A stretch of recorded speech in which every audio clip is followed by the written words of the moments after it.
we are separate so many substances like separate tea leaves from tea liquid.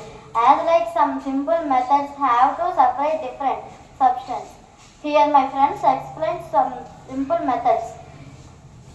I am hand picking method. It is used to separate large particles from a mixer by hand. Example, stones are separated from the mixture of grains. I am threshing method. It is used to separate grain from the stalk. It is method used by farmers to separate gram rice seeds in the field.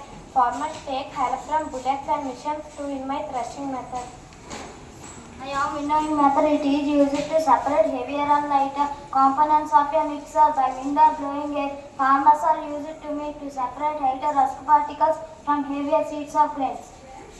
I am sieving method. I can separate fine flour particles from the mixture while the bigger impurities remain on me and flour me. There are using sieving method.